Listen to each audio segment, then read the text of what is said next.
नमस्कार विद्यार्थियों, आज के इस YouTube चैनल पर आपका स्वागत है। आज का आपका टॉपिक है राजनीतिक दल, कार्य एवं भूमिका।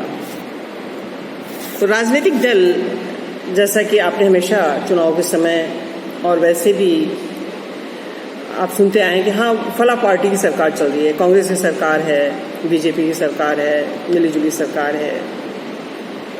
तो सरकार के बारे में तो आप सुनते हैं, लेकिन सरकार में कौन लोग आते हैं? तो उसमें विभिन्न जो राजनीतिक दल होते हैं, जो पार्टीज होती हैं, पॉलिटिकल पार्टीज होती हैं, वो चुनाव में अपने दल की नीतियों के बारे में स्पष्टता देते हैं, जनता के समक्ष अपना नीति कार्य योजना के बारे में जानकारी देते हैं और उस जानकारी के आधार पर जनमत को अपनी तरफ आकर्षित करते हैं।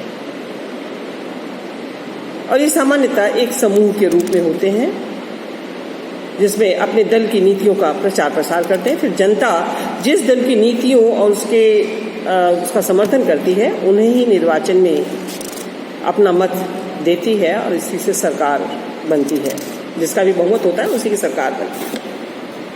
जैसे कि अगर राजनीतिक दल के लिए हम कहें तो हरमन फाइनर ने तो यहाँ तक कहा है कि दलों के बिना मतदाता ऐसी असंभव नीतियों का अनुसरण करने लगेंगे जो उन्हें शक्तिहीन बना देगी या विनाशकारी और जिनसे राजनीतिक यंत्र ध्वस्त हो जाएगा। और राजनीतिक दल जो होते हैं वो लोकमत के निर्माण में अभिव्यक्ति का सर्वोत्तम साधन होते हैं। ये मतदाताओं को जगाते हैं, ये निर्वाचनों में अपने प्रत्याशी खड़े करते हैं और अपने कार्यक्रम और नीतियां जो भी इनकी होती हैं उनका प्रचार प्रसार करके मतदाताओं को प्रभावित करते हैं। निर्वाचन में जो दल विजयी हो जाता है वही सरकार का निर्माण करता है। तो इस प्रणाली से प्रतिनिधि तो जो शासन होता है वो चलायमान होता है। अगर राजनीतिक दल ना हो तो सरकार का निर्माण नहीं हो सकता। फिर उसमें हारने जीतने का कोई प्रश्न ही नहीं रहता। फिर तो ऐसा होता है कि जैसे कुछ लोगों का एक समूह बन गया और वो उन सभी नीतियों को संचालित कर रहे हैं, क्रियान्वित कर रहे हैं। मैकाइवर ने कहा है कि राजनीतिक दलों के अभाव में न तो सिद्धांतों को संगठित अभिव्यक्ति ही हो सकती है और न नीतियों का उचित विकास ही, और न नियंत्रित रूप से संसदीय चुनाव के वैधानिक उपायों अथवा मान्य संस्थाओं का सहारा ही लिया जा सकता है, जिसके द्वारा राजनीतिक अपनी शक्ति बनाए रखने या उसे प्राप्त करने का प्रयत्न करते हैं। तो अब हम आते हैं कि आपने समझ लिया कि राजनीतिक दल इम्पोर्टेंट है हमारे समाज के लिए, हमारी शासन व्यवस्था के लिए। इसकी परिभाषा देते हुए न्यूमैन ने कहा है कि राजनीतिक दल एक स्वतंत्र समाज में नागरिकों के उस व्यवस्थित समुदाय को कहते हैं जो शासन तंत्र को नियंत्रित करता है और उनके लिए जन सहमति में भाग लेकर अपने कुछ सदस्यों को सरकारी पदों पर भेजने का प्रयास करते हैं। और इसी कड़ी में गिलक्राइस्ट ने भी अपनी परिभाषा देते हुए कहा है कि जो राजनीतिक दल है वो नागरिकों को उस संगठित समुदाय हैं जिसके सदस्य समान राजनीतिक विचार रखते हैं। अर्थात ऐसे दल हैं ये राजनीतिक दल जिनमें की विचारों में समानता पाई जाती है, सिद्धांतों में समानता पाई जाती है और एक जैसी नीतियों का समर्थन करते हैं। उसे एक राजनीतिक दल के रूप में मान्यता प्रदान की जाती है। अभी राजनीतिक दल की इनकी विशेषताएं क्या हैं? जैसे कि इनका एक संगठन होना चाहिए। बिना संगठन के कोई राजनीतिक दल नहीं हो सकता। एक व्यक्ति का संगठन नहीं होता। दल में कुछ व्यक्ति मिलकर के अपना एक दल बनाते हैं और उनके कुछ लिखित नियम भी होते हैं और कुछ ऐसा भी है कि अलिखित नियम भी होते हैं और उसके उपनियम वगैरह सब बनाए जाते हैं, उसके अधिकारी पदाधिकारी बनाते हैं। और ये सभी जब समूह एक रूप में संगठित हो जाता है तो ये अपना रजिस्ट्रेशन कराते हैं, पंजीकरण कराते हैं। और एक राजनीतिक दल वही दल मान्यता प्राप्त करता है चुनाव लड़ने के लिए जिसे कम से कम 4 राज्यों में मान्यता मिली हुई हो। कई स्थानीय दल ऐसे होते हैं जिन्हें कि बहुत कम राज्यों में मान्यता मिली हो, लेकिन फिर भी पॉलिटिकल पार्टीज कहलाती हैं। वो सिर्फ इसलिए क्योंकि अगर किसी पार्टी को 4 राज्यों में मान्यता मिल जाती है तो वो पॉलिटिकल पार्टी के रूप में रजिस्टर्ड हो जाती हैं।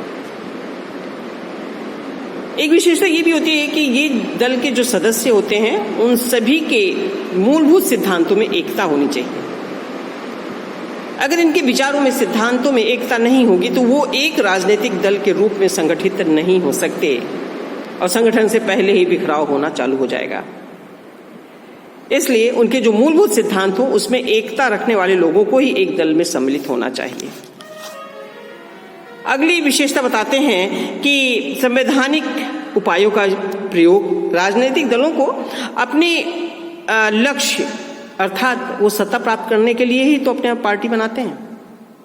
तो अपने लक्ष्य प्राप्ति के लिए सदा, या हम कहेंगे निरंतर, उन्हें संवैधानिक साधनों का सहारा लेना चाहिए। अगर राजनीतिक दल बनाने से पहले ही वो कूटनीतिक चालें चलने लग जाएंगे तो उनका दल कभी भी संगठित नहीं हो पाएगा और एक संगठन के रूप में वो अधिक दिन तक सत्ता में नहीं रह सकता। वो सरकार बनाने में कभी भी सफल नहीं हो पाएंगे। तो इसलिए उनमें जो है संवैधानिक जो साधन हैं उसको उपयोग करके ही राजनीतिक दलों का निर्माण करना चाहिए। और ये राजनीतिक दल ऐसे होने चाहिए जो कि अब स्वहित से अधिक राष्ट्रीय हित को महत्व देने वाले हों। अभी जो छद्म हित है उनको अलग हटा देना चाहिए। जब स्वच्छ मन से किसी दल का निर्माण करेंगे तभी वो राजनीतिक दल के रूप में आगे मान्यता प्राप्त कर सकेंगे और चुनाव के समय अपने प्रतिनिधि खड़े करके और चुनाव भी लड़ करके विजय भी प्राप्त कर सकते हैं। तो इस तरह से राजनीतिक दलों की कुछ विशेषताएं होती हैं। अब इनके जो आधार क्या होते हैं, राजनीतिक दलों के गठन के आधार क्या होते हैं? एक तो मनोवैज्ञानिक होता है। मनोवैज्ञानिक से तात्पर्य यहाँ पर यह है कि कुछ लोग हुए होते हैं कि एक समिति बनाते हैं, एक दल बनाते हैं और ऐसे ही लोग उसमें सम्मिलित होते हैं जो कि उन नीतियों का, उन योजनाओं का, उनके लक्ष्यों का समर्थन करने वाले होते हैं। फॉर एग्जाम्पल हम ये देख सकते हैं कि कोई व्यक्ति है, उसका समर्थन हम तभी करते हैं जब हमारे और उसके विचारों में आपस में सामंजस्य होता है, आपस में मेल खाते हैं, तभी हम उसका समर्थन करते हैं। उसी तरह से राजनीतिक दल में एक व्यक्ति तभी अपना समर्थन देता है जब उसके लक्ष्यों, नीतियों और योजनाओं में समानता हो। तो इस तरह से, और दूसरा जो हम इसका बता सकते हैं आधार, कि परिवेश भी होता है। हर व्यक्ति राजनीति में नहीं आना चाहता। वो देखता पर्यावरण क्या है, कैसे है, क्या मैं इस पर्यावरण में अपने आप को ढाल सकता हूँ, क्या इन नीतियों का मैं समर्थन कर सकता हूँ, क्या मैं समाज के लिए इससे जुड़ के कुछ कार्य कर सकता हूँ। ये सारी चीजें होती हैं और ये भावनाएं या संस्कार कई व्यक्तियों में जन्मजात भी होते हैं, गुण होते हैं उसमें जन्मजात, कि उसमें कुछ ऐसी योग्यता होती है कि और लोगों के विचारों को, सिद्धांतों को अपनी ओर आकर्षित कर सकता है। तो ऐसे व्यक्ति भी राजनीतिक दलों से जुड़ते हैं। अब कुछ धार्मिक आधार से मतलब यहाँ पर यह है कि कई बार हमने देखा है कि धर्म के आधार पर दल का निर्माण कर लेते हैं। फिर वो दल अपने उस धर्म के प्रचार प्रसार के लिए और उससे जन हितार्थ कार्य करने का प्रयास करने के लिए भी वो एक दल बना लेते हैं। कई बार जो राजनीतिक दल हैं वो आर्थिक कारणों से बनते हैं। आर्थिक कार्यक्रम के अभाव में कोई भी दल अधिक दिनों तक टिक नहीं सकता। राजनीतिक दलों को राष्ट्रीय महत्व तभी प्राप्त हो सकता है जब उनके पास आर्थिक कार्यक्रम हो। शिक्षित जनता पर तो आर्थिक नीतियों का व्यापक प्रभाव पड़ता है। सामान्यतः आर्थिक कार्यक्रम के द्वारा ही राजनीतिक दल समाज के विभिन्न वर्गों में सामंजस्य स्थापित कर सकता है। अगला आधार होता है नेतृत्व। नेतृत्व के गुण कुछ व्यक्तियों में जन्मजात होते हैं और कुछ ऐसे होते हैं कि इंसान अपने पर्यावरण से सीखता है। तो ये दोनों ही चीजें, चाहे किसी भी प्रकार से नेतृत्व के गुण हो, एक व्यक्ति तभी राजनीतिक नेता के रूप में उभर कर सामने आ सकता है जब उसमें नेतृत्व के गुण हों। और कई बार विचारधाराएं भी होती हैं जो राजनीतिक दलों के निर्माण में अपनी महत्वपूर्ण भूमिका का निर्वाह करती हैं। तो इस प्रकार से तो राजनीतिक दल बनते हैं। अब इनके मुख्य जो कार्य होते हैं वो क्या होता है कि उसको भी मैं बिंदुवार स्पष्ट करने का प्रयास कर रही हूं। जैसे पहले बिंदु मैं बता रही हूं आपको, सार्वजनिक नीतियों के निर्माण। राजनीतिक दल जनता का समर्थन प्राप्त करने के लिए अपनी नीतियों और योजनाओं का प्रचार प्रसार करते हैं। वे राजनीतिक, आर्थिक, सामाजिक समस्याओं के विभिन्न बिंदुओं को जनता के समक्ष स्पष्ट करते हैं।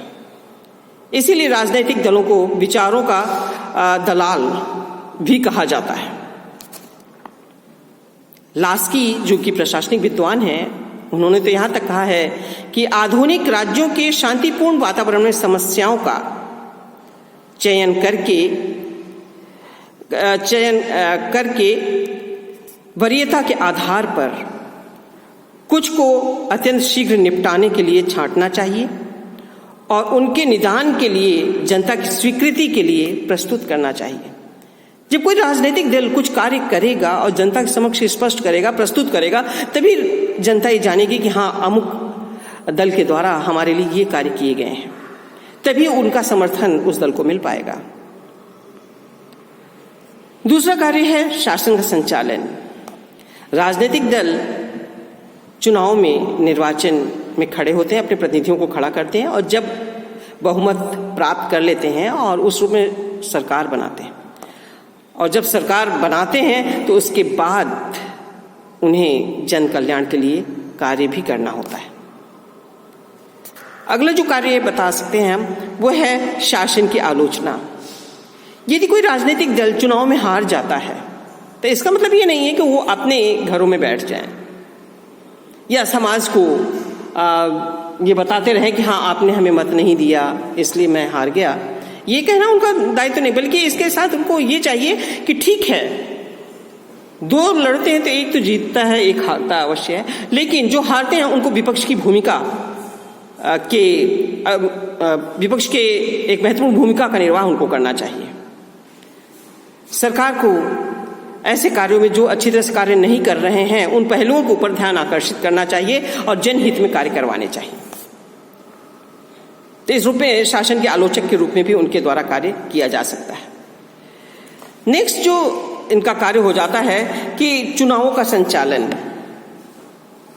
राजनीतिक दलों से ही चुनाव की सार्थकता स्पष्ट होती है। ये चुनाव के समय अपने चुनाव घोषणा पत्र तैयार करते हैं, उनका प्रचार करते हैं, प्रत्याशियों को खड़ा करने और हर तरीके से चुनाव जीतने का प्रयास करते हैं। हरमन फाइनर ने कहा है कि राजनीतिक दलों के बिना निर्वाचक या तो नितांत असहाय हो जाएंगे या उनके द्वारा असंभव नीतियों को ही अपनाकर राजनीतिक तंत्र को भी नष्ट कर दिया जाएगा। एक अगला जो इसका कार्य आता है कि लोकमत का निर्माण। राजनीतिक दल के प्रत्येक सदस्य अपनी नीतियों के प्रति जनता में जागरूकता लाने का कार्य करते हैं। इसी के साथ शासन और जनता के बीच मध्यस्थ के रूप में भी कार्य करते हैं। सरकार की नीतियों को जनता के समक्ष स्पष्ट करते हैं और जनता की आवश्यकताओं को शासन तक पहुंचाते हैं।